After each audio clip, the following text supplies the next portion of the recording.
பாப கர்மாவை போக்கிக் கொள்ள புண்ணியகர்மா செய்ய வேண்டும்.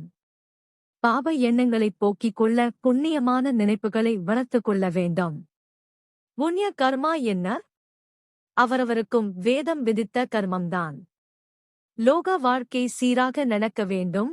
அறிவினால் நடக்கிற காரியம், ராஜாங்க ரீதியில் நடக்கிற காரியம், வியாபார ரீதியில் நடக்கிற காரியம், சரீர உழைப்பினால் நடக்கிற காரியம் எல்லாம் ஒன்றுக்கொன்று விரோதமில்லாமல் அனுசரணையாக நடந்தால்தான் சமூக வாழ்வு சீராக இருக்கும் என்பதால் வேததர்மம் சமுதாயத்தை இப்படி 4 காரியங்களுக்காகவும் பிரித்து ஒவ்வொருத்தருடைய தொழிலையும் ஒட்டி அவரவருக்கான நியதிகளை, ஆசார அனுஷ்டானங்களை வகுத்துத் தந்திருக்கிறது.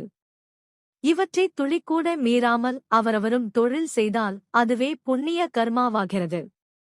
கர்மா எப்படி பாபமாகிறது என்றால், நமக்காக என்ற ஆசை வாய்ப்பட்டு ஏதோ ஒரு லட்சியத்தை பிடிக்கப் போகிற போதுதான் இந்த லட்சிய பூர்த்திக்காக எந்த தப்பையும் செய்ய துணிகிறோம். அதனால் சித்தத்தில் துவேஷம், துக்கம், பயம் இம்மாதிரி அழுக்குகளை ஏற்றிக்கொண்டு விடுகிறோம். இப்படி நாமாக ஒரு லட்சியத்துக்கு ஆசைப்படாமல் வேதம் சொல்கிறபடி என்று கர்மா செய்ய ஆரம்பித்து விட்டால் பேராசையின் அரிப்பு இல்லை, போட்டா போட்டி இல்லை. அதனால் வருகிற துவேஷம், துக்கம் இத்தியாதி இல்லை.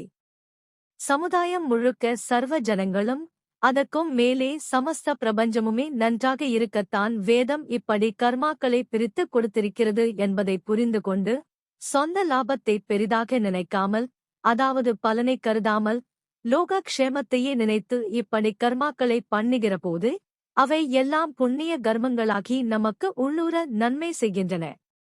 வெளியில் லோக வாழ்க்கையில் அவை சமூகம் முழுவதற்கும் நன்மை உண்டாக்குவதோடு உள்ளே நம்முடைய பாப கர்மங்களையும் கழுவித் தீர்க்கின்றன.